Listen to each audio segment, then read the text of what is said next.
Hello, good morning, good afternoon, good evening, depending on what part of the day you're watching this episode of Data-Driven Formula One.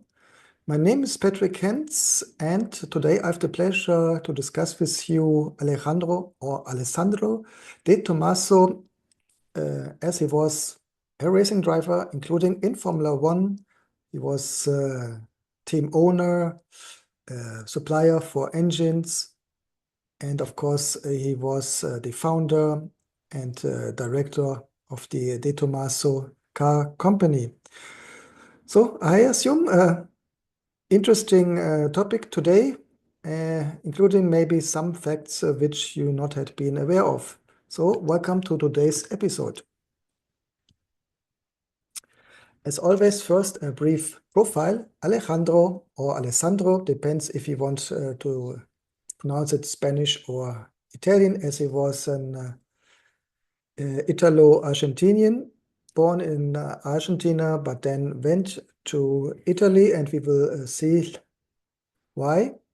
So he was a racing driver, as mentioned, and then became a business person. He participated in only 2 Formula One championships, debuting January 13 in 1957. He scored no champion points. We may discuss why, maybe a lack of talent as a driver, or also a lack of opportunity. The 2 cars we will see later maybe not have been material to support him fighting for points. Later he founded the Italian sports car company De Tomaso Automobili in 1959. Born in 1928, July, Buenos Aires, Argentina.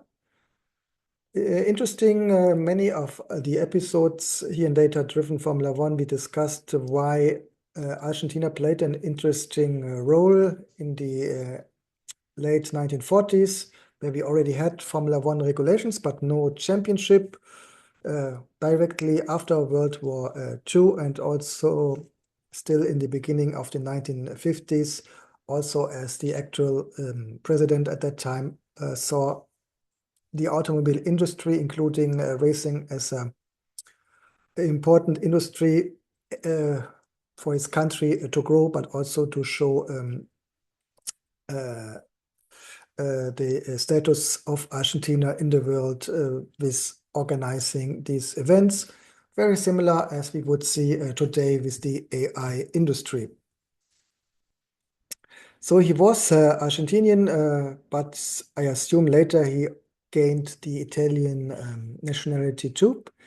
He participated for 2 teams, the Scuderia Centro Sud and also Oscar.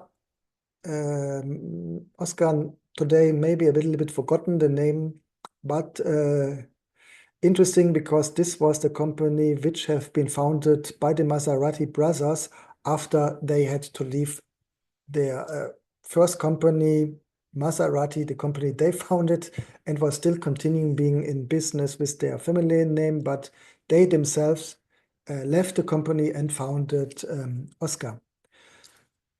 On the photo you see Alejandro de Tomaso in 1972 with Benelli motorbike, a company which he acquired later together with the other and maybe more famous company, Moto Guzzi. Alejandro de Tomaso was born in Argentina to a family with Italian roots. His grandfather had immigrated from the south, from Naples. His father, Antonio de Tomaso, was a landowner who then became Minister of Agriculture in the 1930s under President Agustin Pedro Justo, who was president from 32 to 38. In 1955, Alejandro was implicated in a conspiracy against the then actual president, Juan Perón, and left the country with his family.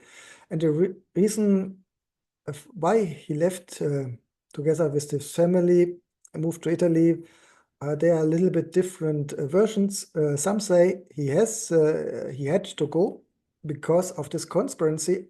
On the other hand, this conspiracy, if you want to call it that way, had been successful, and Juan Perón had left his position, so maybe it wasn't mandatory. Maybe it was better for these various reasons. And besides this, Alejandro de Tomaso always admired Italian sports cars. So moving to Bologna maybe had been a dream for him and also a necessary step to found later his car manufacturing company. After Bologna, he settled to Modena, which is located in the Emilia-Romanna's Moto Valley, which is an area supported by Italian government, the European Union, where we have this cluster of sports car manufacturers, racing teams, and also motorcycle companies. A quite interesting approach because also it aligns with the universities having adequate education to create the future engineers the area needs. So, of course, this creates a quite good level of taxes, so relatively wealthy area of Italy. So we have here a win-win situation between private industry, manufacturers, racing teams, public universities in this case, and of course also local governments. As all three parts work together, it has a benefit for all. And there also settled Alejandro Tomaso, even though at this time it wasn't officially called the Motor Valley as it is today. A little bit his pre-Formula One career. In 45, he raced a modified Bugatti Type 35, as you see it here on the image. By the way, this is a video-enhanced podcast, so mostly Gunnar and I, we speak about the topics, and to underline what we're talking about, we show you different images, graphics, etc. So if you're just listening to the audio version, the next time, please go to YouTube, the YouTube Music, the podcast, or Spotify. There you find the video versions of this podcast. The Bugatti Type 35 was originally developed in 1924, which was quite novel at the end of the 40s after the World War, and even in the beginning of the 50s, that race events, including Formula One, still included cars manufacturers created before World War II. In 1954, he competed the 1,000 kilometer of Buenos Aires with a Maserati A6 GCS. In 55, he became a test driver for Oscar. The next year, he met his future wife, Elizabeth Haskell, granddaughter of General Motors founder William C. Durant. At that time, she was also a driver for Oscar, so another female race driver. We already discussed some in our episodes here, Data-Driven Formula One. So if you're interested in female drivers in Formula One, please check out these episodes. This is also interesting because Elizabeth Haskell comes from the General Motors family.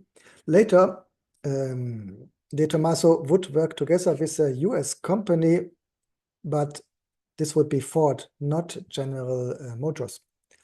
Okay, this couple together achieved the 7th place at the 1957 1,000 kilometer of Buenos Aires, sharing an Oscar S7050, which also shows that Elizabeth must have been a very good driver, because a 1,000 kilometer race is really quite hard challenge.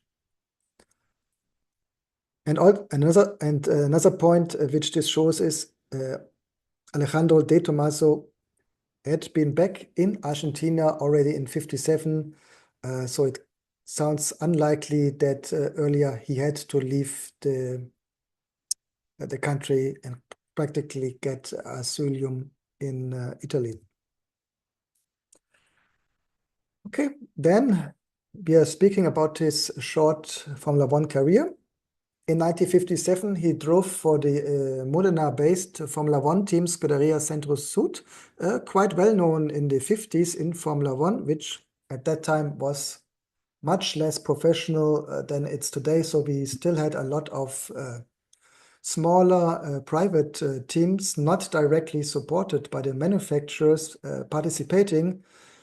A lot of them not participated in all the season, but at least in some selected races, like for example their home races.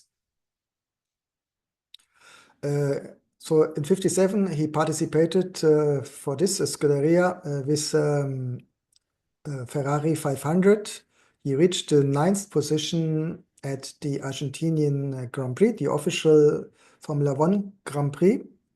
At that time, yes, it was driven under Formula One regulations, but seasons before, we had 2 years where we only had Formula 2 regulations, I think 52 and 53.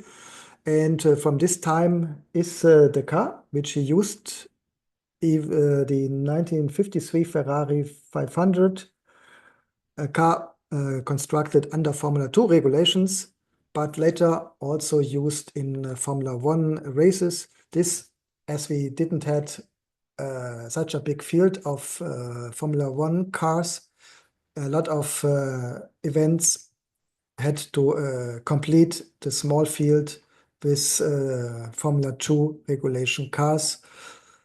Of course, you could not compete to win, but it was possible with a Formula 2 car at least get the 9th position.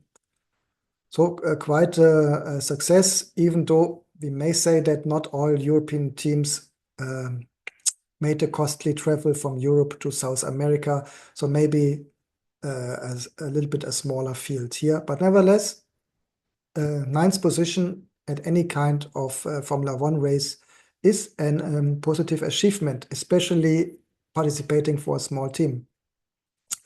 After this, he stayed some weeks longer in Argentina to drive, for example, 2 weeks later at the Buenos Aires GP of Formula Libre, which Formula Libre has been a quite famous series at that time in Argentina, or in general in South America, including Brazil, Uruguay.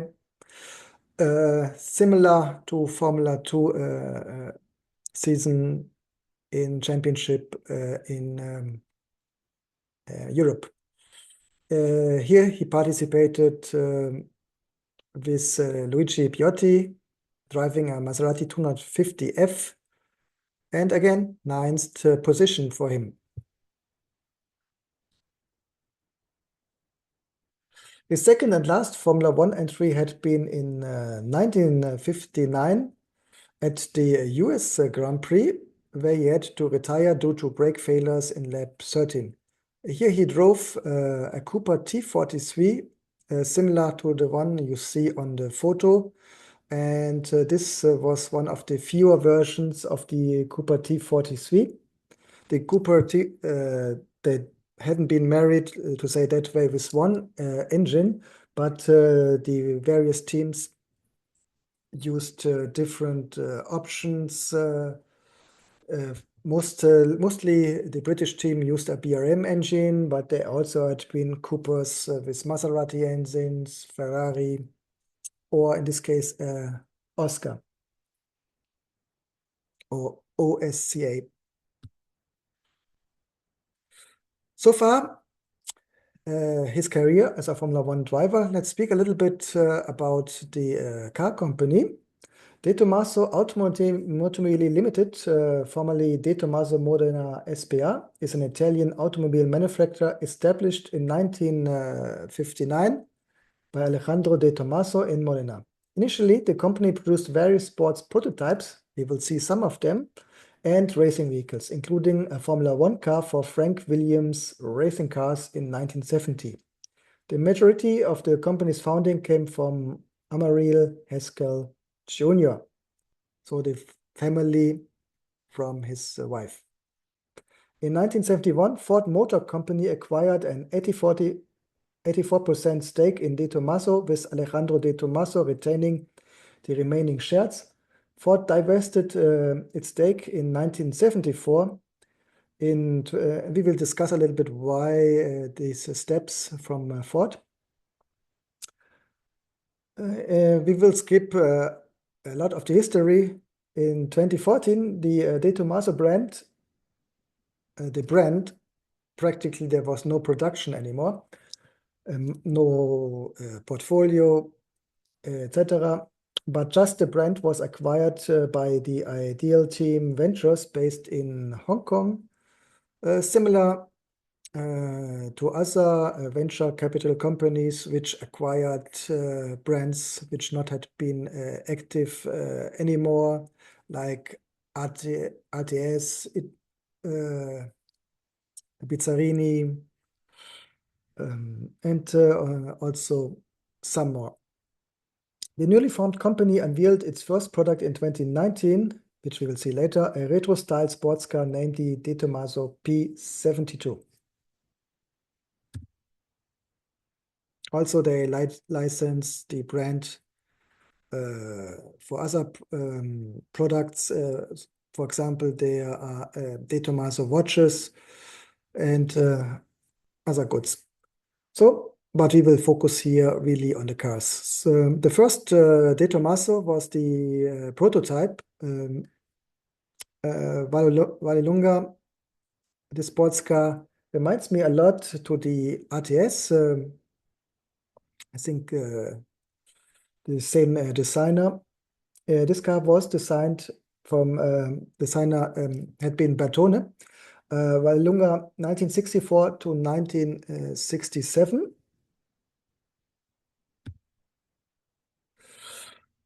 The first success then came later with the Mangusta, produced from 64 to 67, and this was the car which attracted Ford to invest. As you may know, Ford originally contacted Enzo Ferrari to acquire the majority of the Ferrari company. But Enzo Ferrari at the end didn't like the deal, especially he complained the lack of respect towards the company, employees, and of course himself. So that's why at the end, even though there have been negotiations, Ford was not able to acquire Ferrari. But in this time, they have been looking around in Europe, especially in Italy, because they wanted to import Italian or European sports car to the US, which they understood had been an interesting market for such kind of vehicles. The result would be later the De Tomaso, the sports car with a Ford, also having a Ford engine, same as the Mangusta. And this investment in the De Tomaso company also supported De Tomaso to take over other companies, even the much bigger Maserati company, which had been in financial problems and had been led by Citroën at that time.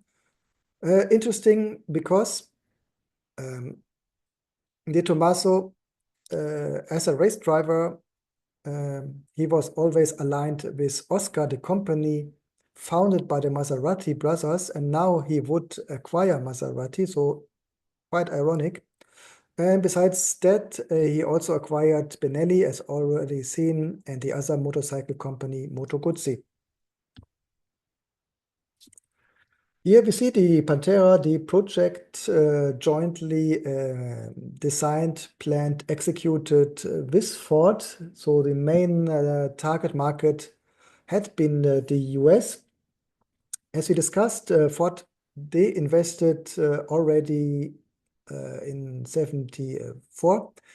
The reasons for this had been the oil crisis, the rising costs for gas or petroleum led to the fact that people had been much less open to buy such sports car.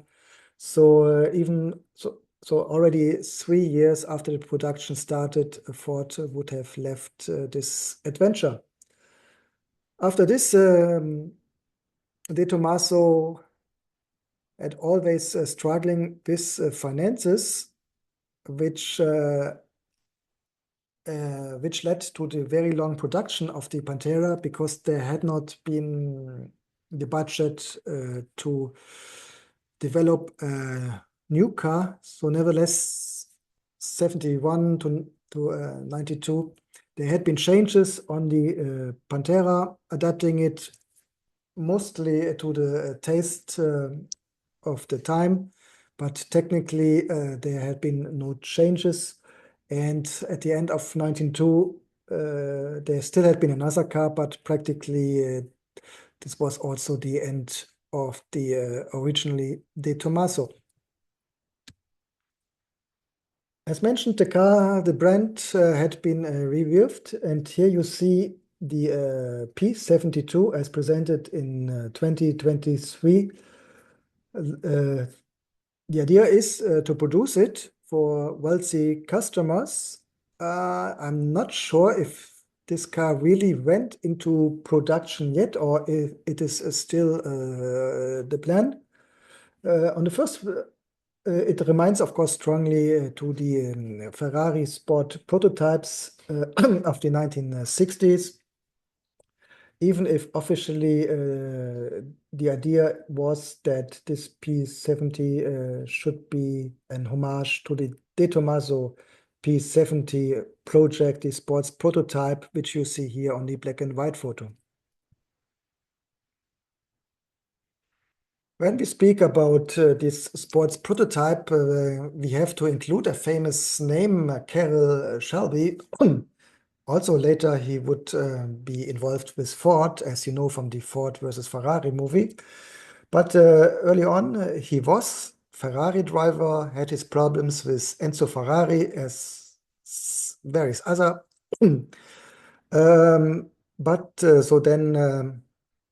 But he still stayed in contact with Italians, so he was developing the De Tomaso P70 together with De Tomaso.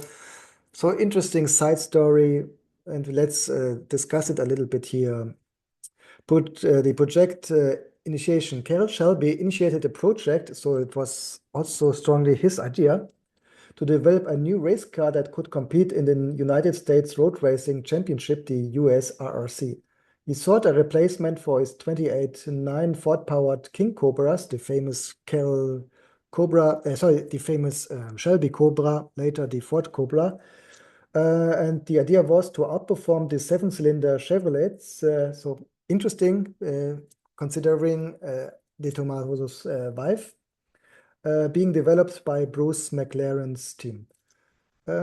His collaboration with Alejandro de Tomaso. Shelby collaborated with Alejandro de Tomaso, who was known for his innovative chassis design, particularly the lightweight spine chassis used in the Vallelunga. So this idea we see, this philosophy we see also later for the De Tomaso Formula One car. In general, a similar approach than Lotus, having a very light car, also to support as the engines maybe had been a little bit weaker than the ones from the competitor. The plan was to combine Shelby's racing expertise with De Tomaso's engineering prowess. Design and engineering, Shelby provided the vision and leadership for the project, while De Tomaso handled the engineering aspects. The car was designed to feature a powerful Ford V8 engine, and Shelby aimed to have the engine capacity increased to 7 liters as for the US Championship.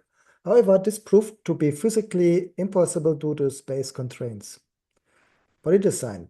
The body of the P70 was designed by Peter Brock, who was sent by Shelby to Italy to oversee the construction. The bodywork was constructed by the Italian coach builder Carrozzeria Fantuzzi, who famously worked together with Ferrari on various projects, official Ferrari projects, but also non-official ones. Shelby was not satisfied with the initial bodywork and sent Brock to personally supervise the building of a new body. So here we see the first frictions between De Tomaso and Shelby. Some of the other challenges, the project faced numerous challenges, including personality clashes between Shelby and De Tomaso, as well as delays in engine development. I can very good imagine, I mean, both had been quite strong characters, so having these two people together must have been led to clashes.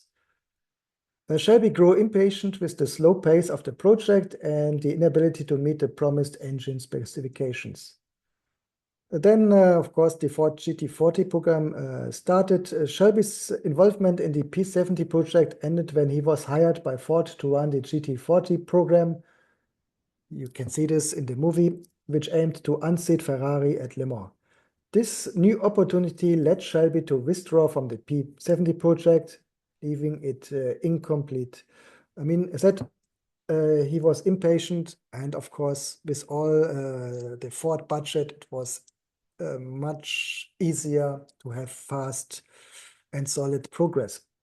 Aftermath. After Shelby's withdrawal, the De Tomaso completed the P17, as seen on the photo, and renamed it to the Gia De Tomaso.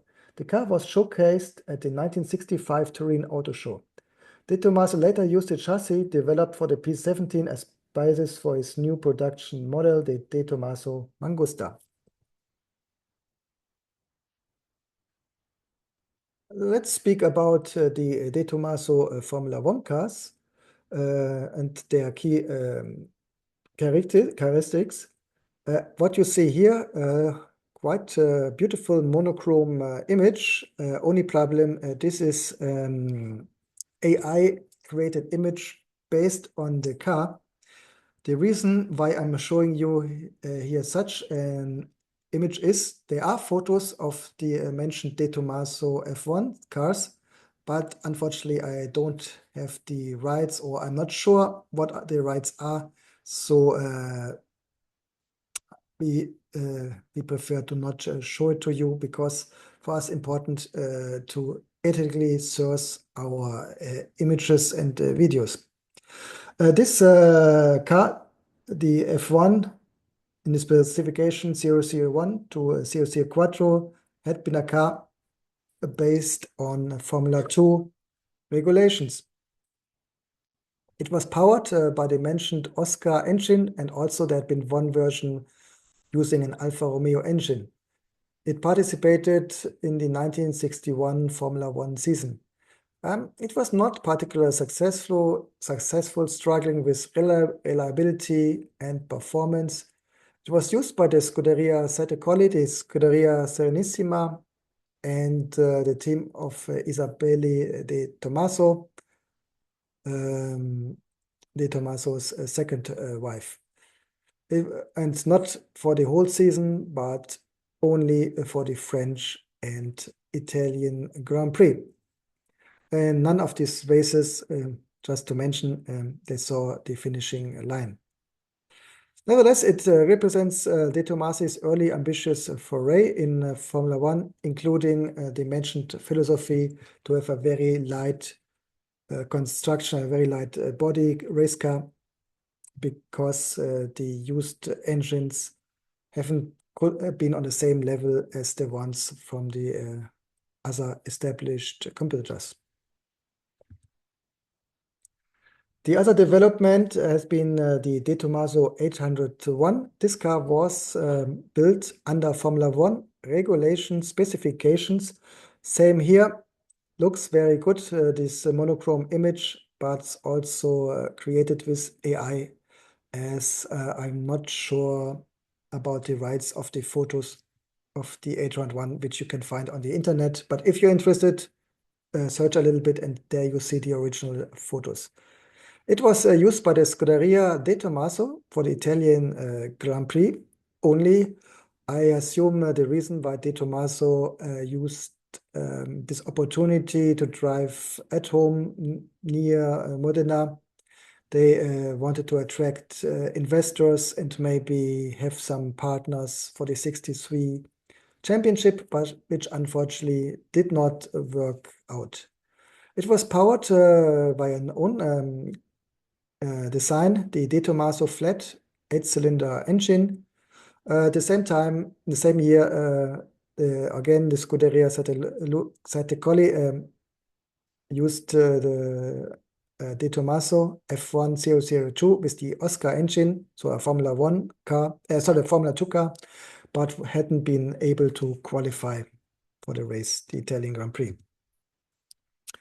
63, the Scuderia Colli still aiming to qualify for a Grand Prix with the De Tomaso design, but they changed the engine. They changed to a Ferrari V6, again Formula 2 engine, the famous Dino.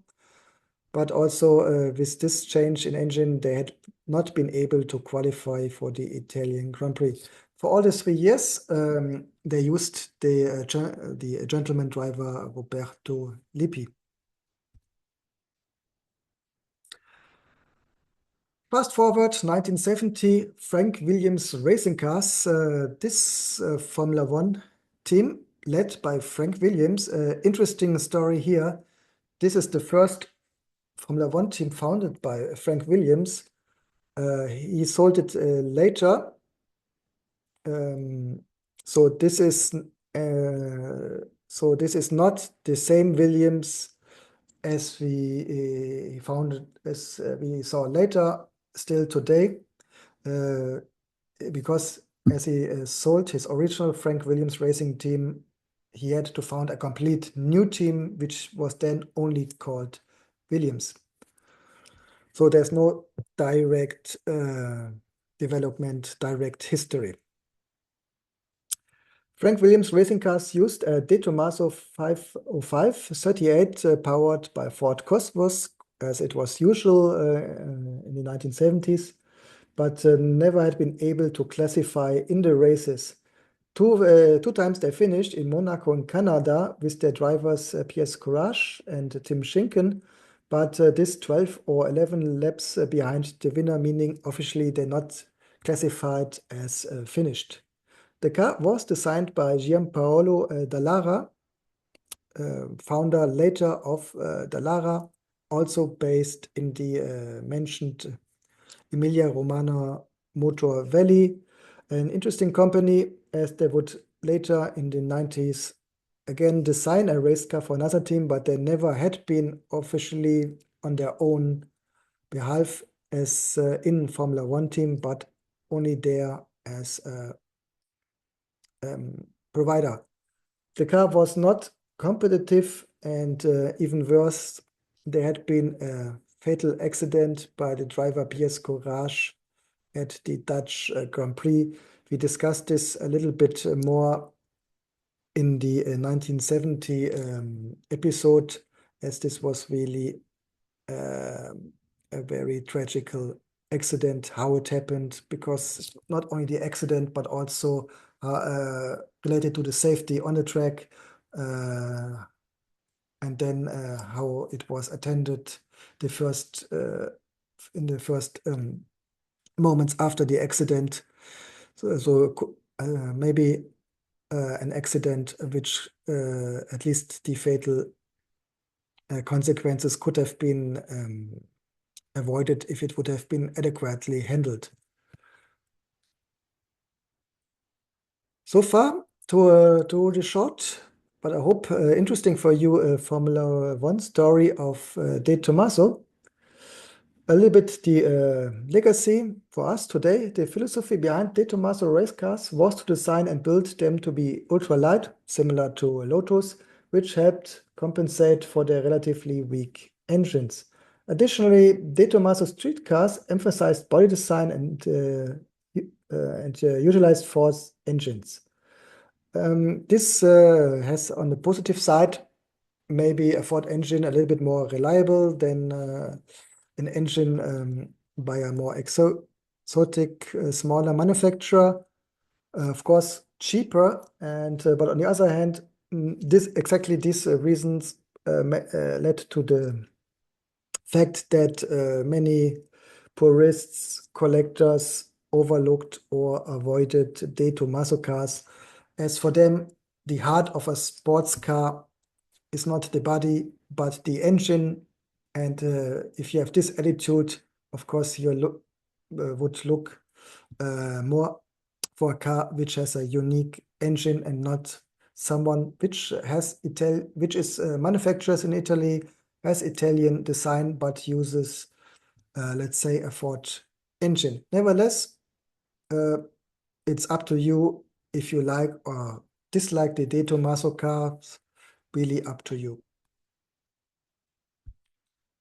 Okay, folks, that's all for today. If you like it, please like this episode, independent, if on YouTube, YouTube Music, or Spotify. Subscribe to the channel to get always the new episodes, the reminders, or maybe directly download it on your Spotify catcher. If you're into music, check out Spotify if you have it.